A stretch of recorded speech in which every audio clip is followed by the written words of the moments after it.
السلام علیکم ناظرین، امید ہے آپ سب خیریت سے ہوں گے۔ پچھلی ویڈیو میں ہم نے سبحانک اللہ کا مکمل ترجمہ کیا تھا۔ سبحانک اللہ پڑھنے کے بعد نماز کے اندر ہم اعوذ باللہ من الشیطان الرجیم پڑھیں گے اور اس کے بعد پڑھیں گے بسم اللہ الرحمن الرحیم۔ اعوذ باللہ من الشیطان الرجیم۔ ایک تو پڑھنے کا صحیح طریقہ، یہاں پڑھنے میں ہم غلطی کرتے ہیں، ہم پڑھتے ہیں اعوذ، تو اعوذ لفظ غلط ہے کیونکہ یہاں پہ ایک حمزہ ہے اور ایک عین ہے۔ حمزہ اور عین دونوں کی آواز آنی چاہیے، اگر ایک کی آواز آئے گی تو پھر لفظ صحیح نہیں ادا ہوگا۔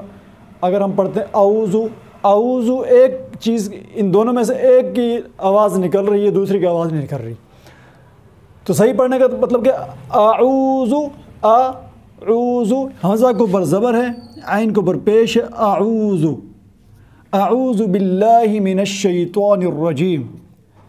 آگے من کا مطلب ہوتا ہے سے، شیطان کو کہتے ہیں رجیم، مردود، یعنی مردود اسے کہتے ہیں جس کو اللہ تعالیٰ نے اپنی رحمت سے دھتکار دیا گیا ہو، اللہ تعالیٰ نے اپنی رحمت جس کے اوپر حرام کر دی ہو اس کو ہم مردود کہتے ہیں۔ تو اعوذ کو مطلب ہوتا ہے پناہ مانگنا، پناہ مانگنا۔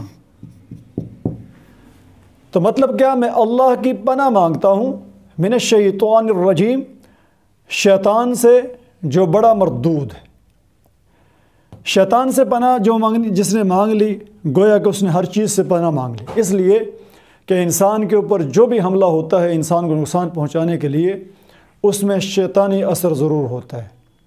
اگر چور چوری کرتا ہے تو یہ بھی شیطان کی طرف سے حملہ ہوتا ہے۔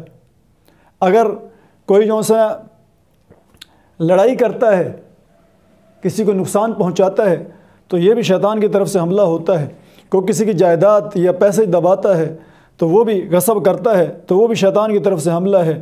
اور اس طرح کی جو بھی انسان کے زندگی کے اندر انسان کو شر پہنچ سکتا ہے، اس میں ایک شیطان کا حصہ بھی ہوتا ہے۔ تو گویا کہ اللہ سے پناہ مانگ لی، شیطان سے پناہ مانگ لی، تو گویا کہ دنیا کی ہر برائی سے، ہر شر سے پناہ مانگ لی انسان نے۔ اعوذ کو مطلب یہ ہوتا ہے پناہ مانگ لینا، کسی کے اپنے آپ کو کسی کے حوالے کر دینا۔ مثال کے طور پر دو فریق ہیں، دو لشکر ہیں جن کے درمیان جنگ ہو رہی ہے۔ اب ایک لشکر شکست کھا جاتا ہے، دوسرا فاتح ہوتا ہے۔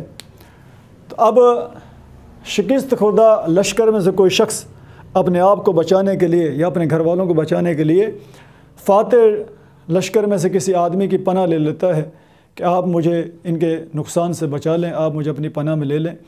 تو وہ بندہ سب کے اعلان کر دیتا ہے کہ یہ بندہ میری پناہ میں ہے اور اس سے آپ لوگوں کو کوئی خطرہ نہیں ہے، لہٰذا اس سے اگر کوئی خطرہ ہوگا تو اس کا ذمہ دار میں ہوں، لہٰذا اس کو آپ کچھ نہ کہیں۔ تو وہ بندہ محفوظ ہو جاتا ہے۔ تو ایسے ہی آدمی جب اللہ کی پناہ لے لیتا ہے شیطان سے، تو گویا کہ شیطان کے سارے مکر و فریب چالوں سے انسان محفوظ ہو جاتا ہے۔ آگے ہم پڑھتے ہیں بسم اللہ الرحمن الرحیم۔ اسم کہتے ہیں، اسم نام کو کہتے ہیں۔ بسم اللہ، نام سے شروع کرتا ہوں، میں اللہ تعالیٰ کے نام سے شروع کرتا ہوں۔ الرحمن، جو بہت ہی مہربان ہے، اور رحیم، رحم کرنے والا، رحم کرنے والا۔ رحمان اور رحیم یہ اللہ تعالیٰ کی صفت ہے جس میں رحمت کا پہلو غالب ہے، اور یہ آگے جو سورہ فاتحہ کے اندر بھی آئیں گے، وہاں انشاءاللہ ہم ان کو تفصیل کے ساتھ کریں گے۔ اب ایک بات یاد رکھ لی جائے کہ ان کا باب میں ہورا ترجمہ پہلے بتا دیتا تھا۔ اعوذ باللہ من الشیطان الرجیم، میں پناہ مانگتا ہوں اللہ تعالیٰ کی شیطان مردود سے۔ بسم اللہ الرحمن الرحیم، میں شروع کرتا ہوں اللہ کے نام سے جو بڑا مہربان اور نہایت رحم کرنے والا ہے۔ اب سورہ سبحانک اللہ پڑھنے کے بعد پہلی رکعت میں ہم سبحانک اللہ پڑھنے کے بعد اعوذ باللہ پڑھیں گے اور بسم اللہ پڑھیں گے۔ اس کے بعد جو دوسری رکعت ہوگی، تیسری رکعت ہوگی یا چوتھی رکعت ہوگی، جتنی بھی رکعتیں ہوں گی، اس میں سورہ فاتحہ سے پہلے ہم صرف بسم اللہ پڑھیں گے۔ ہر رکعت میں سورہ فاتحہ سے پہلے بسم اللہ پڑھنا سنت ہے۔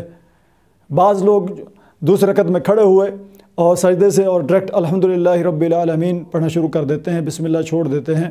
تو یہ بات یاد رکھیں کہ ہر رکعت میں بسم اللہ پڑھنا سنت ہے، اور اگر 4 رکعتوں والی نماز ہے تو 4 رکعتوں میں اگر آپ بسم اللہ نہیں پڑھتے یا اگلے 3 رکعتوں میں آپ بسم اللہ نہیں پڑھتے تو آپ گویا کہ 3 سنتوں کو چھوڑنے والے ہیں۔ اللہ الرحمن الرحیم پڑھنا اور اس کے بعد سورہ فاتحہ شروع کرنا، تو یہ جو سنت بھی ادا ہو جائے گی، اور اللہ کے کلام پڑھنے سے پہلے اللہ کا نام بھی لے لیا جائے گا، تو یہ بہترین طریقہ ہے۔